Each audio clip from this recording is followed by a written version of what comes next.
প্রিয় শিক্ষার্থী, উজ্জ্বল ফিজিক্সের পক্ষ থেকে সবাইকে অনেক ধন্যবাদ জানিয়ে আজকে আমরা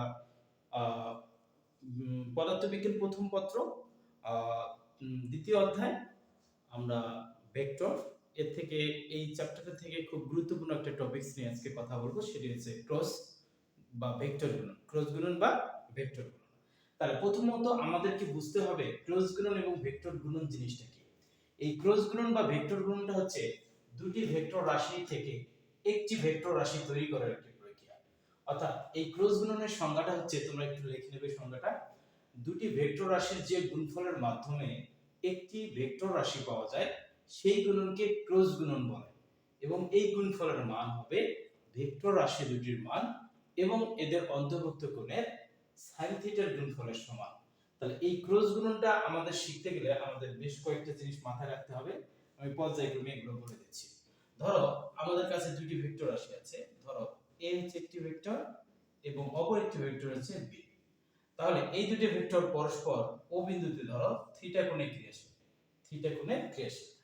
এখন যদি আমি a এবং b এই দুটি ভেক্টরকে ক্রস অপারেশন করি তাহলে আমি একটি নতুন ভেক্টর পাবো। সেই নতুন ভেক্টরটির নাম হচ্ছে a ক্রস হচ্ছে b। তাহলে ক্রস গুণফলের সংজ্ঞা অনুসারে দুটি ভেক্টর রাশির যে গুণফলের মাধ্যমে একটি ভেক্টর রাশি পাওয়া যায় সেই গুণনকে ভেক্টর গুণন বা ক্রস গুণন বলে। এই গুণফলের মানটা হবে এই যে এই গুণফলের পরে যে ভেক্টরটি পাওয়া যাবে সেই ভেক্টরটির নাম হচ্ছে a ক্রস b এবং এই ভেক্টরটির মানের জন্য এই মডুলার চিহ্ন দিলাম। এই ভেক্টরটির মান হবে ভেক্টর রাশি দুটির মান, a ভেক্টরের মান হচ্ছে a এবং b ভেক্টরের মান হচ্ছে b, এদের অন্তর্ভুক্ত যে কোণ আছে তার হচ্ছে sin থিটা গুণফলের সমান। এটি হচ্ছে আমাদের সেই সূত্রটা। অর্থাৎ দুটি ভেক্টর রাশির যে গুণফলের মাধ্যমে একটি নতুন ভেক্টর রাশি পাওয়া যাবে সেই গুণনকে আমরা বলবো ক্রস গুণন। আর এই গুণফলের মানটা আমরা লিখব কিভাবে? তাহলে a এবং b ক্রস গুণ করলে যে ভেক্টরটি পাওয়া যাবে সেই ভেক্টরটির নাম হচ্ছে a ক্রস b এবং এই ভেক্টরটির মান হবে a ক্রস b, এর জন্য মড চিহ্ন দেওয়া হয়েছে। a ভেক্টরের মান এবং b ভেক্টরের মান অন্তর্ভুক্ত কোণ sin থিটা গুণফলের সমান। এখন বিষয়টা দেখো, এটি হচ্ছে কিন্তু ভেক্টরটির মান, এটি মান মাথায় রাখতে হবে। তাহলে গত লেকচারগুলোতে আমরা দেখেছি যে কোনো একটি স্কেলার মানকে ভেক্টর বানাতে গেলে একটি ইউনিট ভেক্টর লাগে। এখন যদি আমি সেই ভেক্টরটি পেতে চাই, ধরো a ক্রস b, তাহলে আমি তো a এবং b ক্রস গুণফল করলে একটি ভেক্টর রাশি পাবো। সেই ভেক্টর রাশিটা হচ্ছে a ক্রস b। এখন এই ভেক্টর রাশিটাকে যদি আমি পেতে চাই সেটি দেখতে কি রকম হবে একটু দেখি। ধরো এই ভেক্টর রাশিটির মান হবে ab sin থিটা। এখন এই মানটুকুকে, এই স্কেলার মানটুকুকে, এটি কিন্তু একটি স্কেলার মান, হ্যাঁ, এটি হচ্ছে একটি স্কেলার মান। এই স্কেলার মানটিকে ভেক্টর বানানোর জন্য আমাদের একটা ইউনিট ভেক্টর লাগবে। আমি ধরলাম ইউনিট ভেক্টর এটাকে দ্বারা যদি আমি গুণ করি তাহলে আমি এই ক্রস গুণফলের ফলে যে ভেক্টরটি পাবো সেই ভেক্টরটি হচ্ছে এটা। তাহলে এটি হচ্ছে ভেক্টরটি আর এটি হচ্ছে ভেক্টরের ক্রস গুণফলের মান। এটি হচ্ছে মান, ক্রস গুণফলের মান মাথায় রাখবে। এটি হচ্ছে ক্রস গুণফলের মান আর এটি হচ্ছে ক্রস গুণফলের ফলে যে ভেক্টরটি পাওয়া যায় সেই ভেক্টরটি a ক্রস b। তাহলে a ক্রস b হবে ab sin থিটা। এটি হচ্ছে ক্রস গুণফলের যে ভেক্টরটি পাওয়া গেল তার মান। আর ইউনিট ভেক্টর অর্থাৎ যে কোনো স্কেলার মানকে ভেক্টর বানাতে গেলে একক ভেক্টর দ্বারা গুণ করে দিতে হয়, এইজন্য একক ভেক্টর দ্বারা গুণ করলাম। এখন কথা হলো a এবং b ক্রস গুণফলের ফলে যে ভেক্টরটি পাওয়া যাবে এর দিক নির্ণয় করার জন্য আমাদের একটা স্পেশাল রুলস আছে, ডানহাতি স্ক্রু নিয়ম। সেই রুলসটা আমরা একটু শিখব। মানে এই দুটো ভেক্টর ক্রস গুণফলের ফলে যে নতুন ভেক্টরটি পাওয়া যাবে সেই ভেক্টরটির দিক কোন দিকে হবে সেটির জন্য আমাদের স্পেশাল একটা রুলস আছে, রাইট হ্যান্ডেড স্ক্রু নিয়ম রুলস, অর্থাৎ ডানহাতি স্ক্রু নিয়ম। তার আগে আমরা একটু শিখে আসি যে এই গুণফলের মানটা অ্যাকচুয়ালি কিসের উপর নির্ভর করে। অবশ্যই মনে রাখতে হবে এই থিটার মানটা হবে 0 ডিগ্রি থেকে বড় এবং থিটার মান হবে 180 ডিগ্রি সমান বা তার থেকে ছোট। এখন এই ক্রস গুণফলের মানটা কার উপর নির্ভর করে একটু আমরা দেখি। ধরো এক নম্বর শর্ত আমি যদি লিখি, যদি আমার এই থিটার মান যদি 0 ডিগ্রি হয়, 0 ডিগ্রি হলে আমরা কি বলি? থিটা 0 ডিগ্রি হলে মনে রাখবে যে এই ভেক্টর দুটি পরস্পর সমান্তরাল হবে, অর্থাৎ দুটি ভেক্টর একই দিকে কাজ করবে। তখন এদের ক্রস গুণফলের মান কত হবে আমরা একটু দেখি।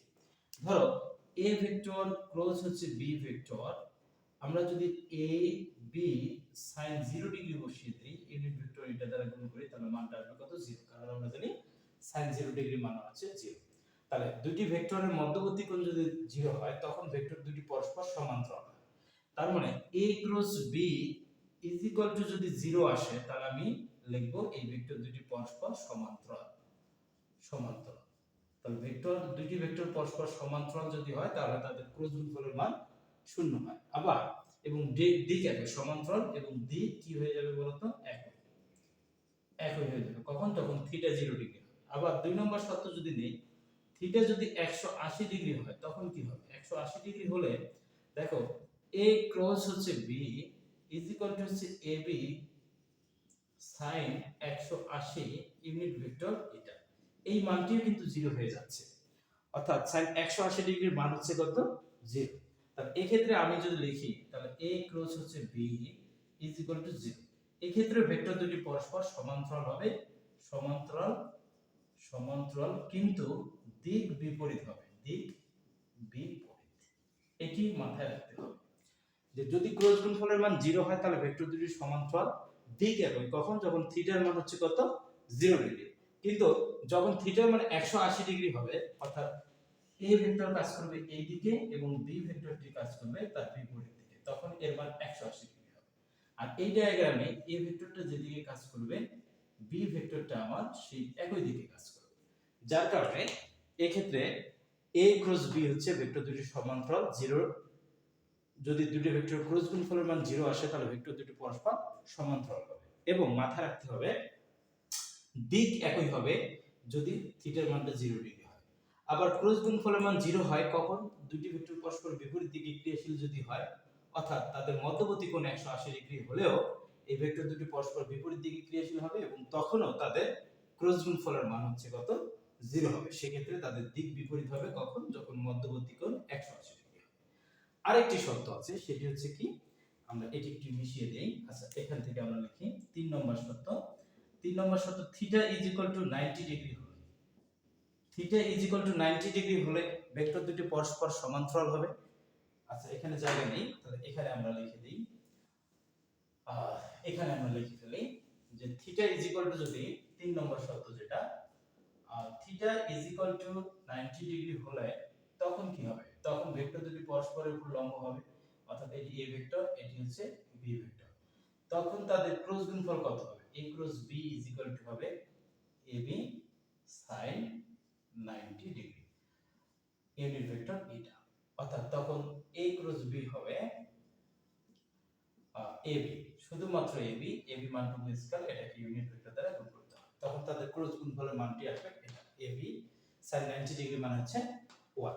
প্রিয় শিক্ষার্থী, আমরা দেখলাম দুটি ভেক্টর ক্রস গুণফল করলে যে নতুন ভেক্টরটি পাওয়া যায় সেই ভেক্টরটির মান, অর্থাৎ ক্রস গুণফলের ফলে যে ভেক্টর পাওয়া যাবে বিভিন্ন শর্তে, থিটার মান 0 ডিগ্রি, থিটার মান 180 ডিগ্রি এবং থিটার মান 90 ডিগ্রি হলে কত হবে সেটা আমরা দেখে গেলাম।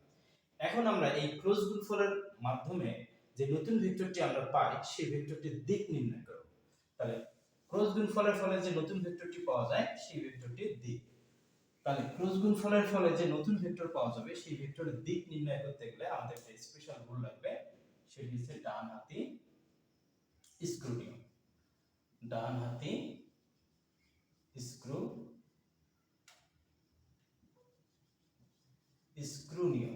এই নিয়মটা কি রকম দেখো, ধরো আমি পাশাপাশি দুটো ভেক্টর নেই, ধরো এখানে একটা ভেক্টর আছে, এখানে একটা ভেক্টর আছে, এটি হচ্ছে আমাদের a ভেক্টর, এটি হচ্ছে আমাদের b ভেক্টর। আবার এখানে নিলাম, এটি হচ্ছে আমাদের a ভেক্টর এবং এটি হচ্ছে b ভেক্টর। প্রিয় শিক্ষার্থী, একটু খেয়াল করবে, ধরো এই দুটি ভেক্টর পরস্পর o বিন্দুতে থিটা কোণে ক্রিয়াশীল, থিটা কোণে ক্রিয়াশীল, o বিন্দুতে থিটা কোণে ক্রিয়াশীল। এখন ডানহাতি নিয়মটা আমি অ্যাপ্লাই করব কিভাবে? ধরো আমি যদি a থেকে b এর দিকে ক্রস অপারেশন করি, অর্থাৎ ab যদি ক্রস অপারেশন করি, তাহলে মাথায় রাখতে হবে এইখানে তীর চিহ্নটা তোমরা দেবে, a এবং b ক্রস যদি অপারেশন করি। তার আগে আমরা একটু বোঝার চেষ্টা করব যে a এবং b এই দুটি ভেক্টর দেখো আমার এই বোর্ডটার মধ্যে আছে, অর্থাৎ এরা একই তলে অবস্থিত, একই তলে অবস্থিত, এটি মাথায় রাখতে হবে। তাহলে a এবং b একই তলে আছে, তাহলে ab যে তলে অবস্থিত হবে সেই তলে যদি আমরা একটা ডান হাতকে a থেকে b এর দিকে ঘোরাই, তাহলে এটি হচ্ছে আমাদের ডান হাত, a থেকে b এর দিকে ঘোরালে এই যে বৃদ্ধাঙ্গুলটা হবে, এই বৃদ্ধাঙ্গুলটা হবে a এবং b এর ক্রস গুণফলের ফলে যে নতুন ভেক্টরটি পাওয়া যাবে সেই ভেক্টরটির দিক, অর্থাৎ এই বোর্ডের বরাবর উপরের দিকে, একদম উপরের দিকে। এই দিক বরাবর দিকটা হবে, অর্থাৎ ডান হাত যদি আমি এই দিকে বসাই এই দিকে ডিরেকশনটা হবে। তো এই দিকে ডিরেকশন তো আমি আঁকতে পারবো না, এই জন্য আমরা কি করলাম, ধরো মার্কারটা নিলাম, এটি হচ্ছে আমাদের সেই ভেক্টরটি, অর্থাৎ a ক্রস b, অর্থাৎ a এবং b ক্রস গুণনের ফলে যে ভেক্টরটি পাওয়া গেল সেই ভেক্টরটির নাম হচ্ছে আমাদের কত, a ক্রস b। তাহলে a ক্রস b এই ভেক্টরটি কোথায় অবস্থিত হবে, a এবং b যে তল অবস্থিত হবে এই তলের লম্ব বরাবর। তাহলে এটি আছে ভিন্ন তলে আছে, তাহলে এটি ভিন্ন তলে আছে। কোন তলে আছে, যে ab যে তলে আছে সেই তলের লম্ব বরাবর আছে। আবার এটাকে যদি এখন আমি লিখি, তাহলে a ভেক্টরের মান লিখব b ভেক্টরের মান sin থিটা। এখন আমাকে ইউনিট ভেক্টর এটা দ্বারা, এটা ক্যাপ দ্বারা গুণ করতে হবে। ওকে, এবার যদি আমি b থেকে a ক্রস অপারেশন করি, ধরো b ক্রস হচ্ছে a যদি আমি অপারেশন করি তাহলে কি হবে দেখো। তাহলে এবার a এবং b যে তলে অবস্থিত আছে এটা তো একই তলে অবস্থিত আছে, হ্যাঁ। এখন আমি যদি একটা ডান হাতকে b থেকে এর দিকে ঘোরাই, তাহলে যে বৃত্তাঙ্গুলটা হবে সেটি এই দুটো ভেক্টরের ক্রস গুণের ফলে যে নতুন ভেক্টরটি পাওয়া যাবে সেই ভেক্টরটির ডিরেকশন। তাহলে ডান হাতকে যদি আমি b থেকে এর দিকে ঘোরাইতে যে ভেক্টরটা পাবো সেটা এই বোর্ড বরাবর খারাপ ভিতরের দিকে লম্ব বরাবর। তাহলে ওই দিকে তো আঁকতে পারবো না, আমাকে আঁকতে হবে কোন দিকে, নিচের দিকে। এটি হচ্ছে আমাদের b ক্রস a। মনে রাখবে এই ভেক্টরটির নাম হচ্ছে b ক্রস a, অর্থাৎ b এবং a ক্রস গুণফলের ফলে আমরা এই ভেক্টরটি পাবো। তাহলে এই ভেক্টরটির ডিরেকশন হচ্ছে একদম বোর্ড বরাবর ভিতরের দিকে, ওই দিকে আঁকতে পারলাম না যার কারণে আমরা নিচের দিকে দিলাম। তাহলে দেখো এটির মান, এই ভেক্টরটি তাহলে কত হবে, ba sin থিটা, আমাকে ইউনিট ভেক্টর এটা দ্বারা গুণ করতে হবে। এখন বিষয়টা হচ্ছে খেয়াল করবে, তাহলে a এবং b ক্রস গুণফলে যে ভেক্টরটি পাওয়া যায় সেই ভেক্টরটির মান হচ্ছে ab sin থিটা। আবার b এবং a ক্রস গুণফলের পরে যে ভেক্টরটি পাওয়া যায় সেই ভেক্টরটির মান হচ্ছে ba sin থিটা, অর্থাৎ এই দুইটা মান সেম কিন্তু ডিরেকশন বিপরীত।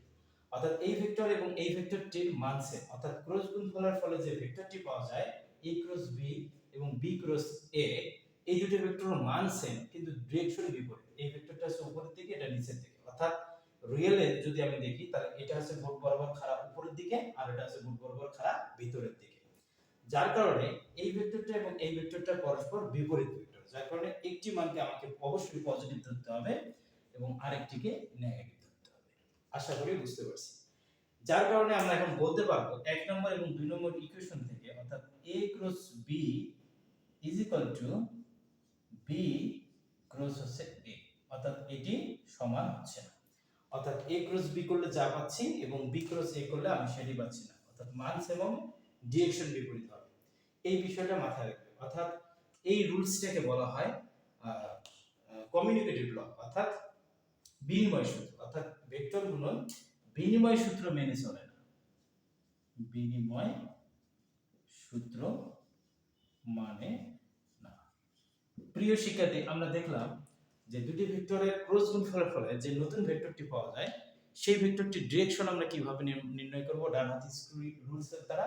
ডানহাতি স্ক্রু রুলসটি অ্যাকচুয়ালি দুটি ভেক্টরের ক্রস গুণফলের ফলে যে নতুন ভেক্টরটি পাওয়া যায় সেই ভেক্টরটির ডিরেকশন নির্ণয় করার জন্য। আমরা আরেকটু রিপিট করি, এ থেকে যদি বি ক্রস করে ডান হাত বসাবো এইদিকে, তাহলে বৃত্তাঙ্গুল যেটা পাওয়া যাবে সেটা দিক, অর্থাৎ এবি যে তলে অবস্থিত এই তলের লম্ব বরাবর। আবার বি থেকে যদি এ ক্রস অপারেশন করে ডান হাত এভাবে বসাবো, তাহলে বি এবং এ যে তল অবস্থিত হবে সেই তল বরাবর একদম ভিতরের দিকে।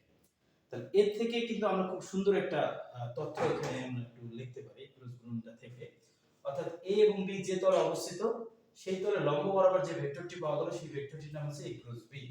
একটু খেয়াল করবে, এ ক্রস বি এই ভেক্টরটিকে যদি আমি কি করি, এদের যে কোনো একটা ভেক্টরের সাথে যদি আমি ডট অপারেশন করি, ধরো এ ভেক্টরের সাথে যদি ডট অপারেশন করি তাহলে মানটা কত পাবো, 0 পাবো। আবার বি ক্রস যদি আমি ধরো এ যদি করি, এটার সাথে যদি আমি যে কোনো একটা ভেক্টরকে যদি ডট অপারেশন, ধরো বি এর সাথে ডট অপারেশন করলে মান কি পাবো, কত, 0। প্রিয় শিক্ষার্থী, নেক্সট ক্লাসে আমরা দেখব অ্যাকচুয়ালি এই ক্রস গুণনটা আমরা কিভাবে করি। বিভিন্ন ক্ষেত্রে এই ক্রস গুণনটা নিয়ে আমরা কথা বলবো। ততক্ষণে ভালো থাকবে, সুস্থ থাকবে। আর ভিডিওটি ভালো লাগলে অবশ্যই লাইক, শেয়ার এন্ড কমেন্ট করতে ভুলবেন না।